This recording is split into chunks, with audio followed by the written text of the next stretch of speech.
detector right here, and then you've also got a depth sounder, and then just some little tap lights that I added just to give you a little bit more light when you're coming into dock, things like that. Full instrumentation. You got speedometer, tack, water pressure, oil pressure, all the normal stuff. All the gauges work correctly. Throttle control, steering wheel. You've got trim tabs over here, up and down, and then of course you've got all your nav lights, and you've got a remote spotlight control for the front of the boat. You can see the spotlight out there. It'll move. Has two different settings for a floodlight and a spotlight. You got your compass here.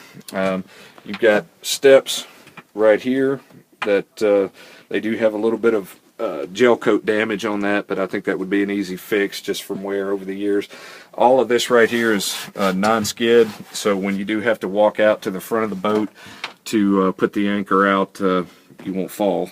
So anyway, there's looking out over the front of the boat there. You can see that the gel coat is a little bit chalky, but like I said, there are no soft spots. It's got a kind of a gritty texture like sandpaper, and then of course up front is your anchor and your anchor compartment. This boat just has a manual anchor. It doesn't have a windlass.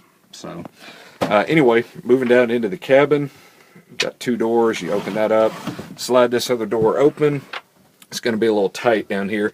That there is where the radio goes. Right now I do not have a radio in the boat. When I bought it, it had a tape deck installed. I do have a new stereo that's ready to go into the boat, along with a couple of speakers for up top. There's one there, and then there's another one over here. It's actually behind the bimini top. Thanks a lot. There's another light also. So moving back down, and of course you do have a walk-through windshield, and the front nav light is right there. It pops up and you screw it into place. And then of course your red and greens are on either side of the boat. Moving down into the cabin, you got a couple of steps.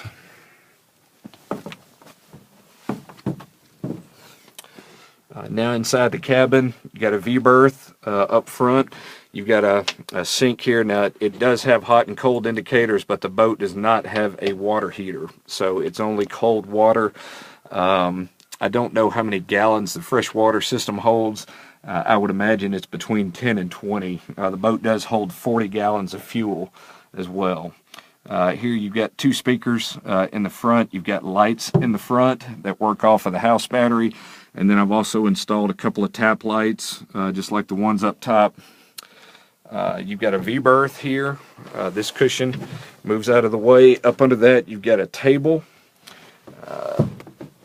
Let's see here. You've got cabinets over the sink. You've got upper cabinets here. I'm sorry I can't zoom out anymore on that. I know it's a little close. You've also got storage in a cabinet below the sink. And then you've got storage beneath the V-berth. The stereo that I've bought is right here. Got to put this down for a minute. And you've got a Kenwood complete marine stereo package. It's got an iPod dock on the front of it. A couple of brand new speakers. The speakers in the cabin are fine. The ones outside need to be replaced. They're just old and a little bit dry rotted, so those all need to be replaced. Let's see what else we have here. We've got the head. Head opens up right here. We've also got some hooks on the door to hang things. Got a full stand-up head in the boat. A couple of lights that I added. They're also battery-powered lights. Unfortunately, that one doesn't work right now, but you got a manual flush head right there. It's been winterized. I'm 6'3", and I can stand up inside the head. Okay, so I've also got a drain there. There's no shower on the boat, and it is a manual flush head. So a couple of more things in the cabin. Main breaker panel right here. This controls all the power in the boat. You've got a main breaker that pretty much controls everything. All the batteries are still charged up right now. You've also got breakers here for the different lights and accessories in the boat. There's a breaker for the freshwater system that you'll have to turn on.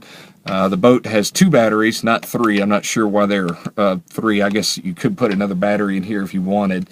But it does have a house battery, and it also has a starting battery. And the two batteries are isolated from one another, so you can run the house battery and not drain the starting battery while you're out on the lake. Up under here you have a cuddy cabin, which I don't think anyone but a small child will be able to sleep in, but it's good for storage. It runs pretty much the entire length of the boat. I won't be able to get down there and get video because it's a little too dark. But Gerald, will you open the engine compartment if you can? Just unsnap the carpet from the outside. I want to just kind of show that a little bit. Good for storage. Keep coolers, you know, tubs and different things down here. A little cooler there. You got a fire extinguisher here in the cabin. There's another one down in the engine compartment. Only other thing down here, there's another light fixture there.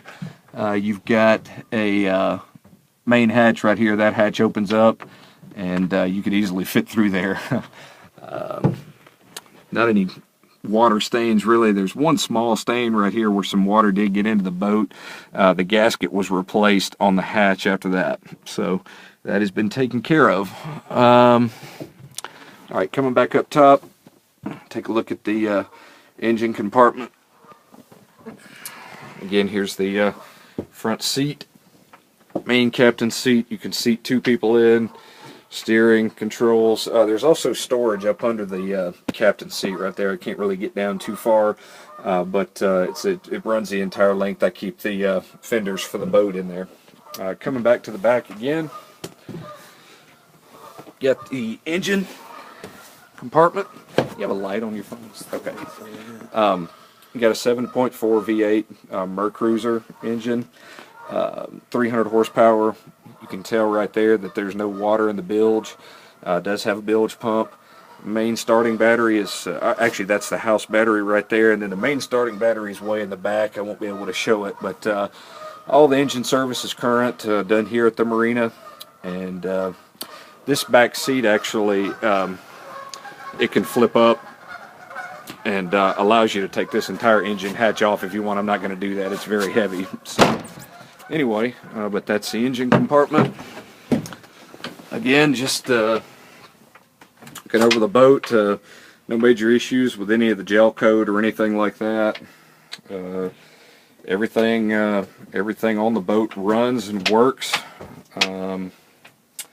Never had any problems starting it or anything like that, except for when I bought it. I had to put new batteries in it, so it does have 2 brand new batteries put in before the summer of, before the summer of 2012. So anyway, again, looking down into the cabin, steps up, walk through windshield, captain's seat, back into the boat.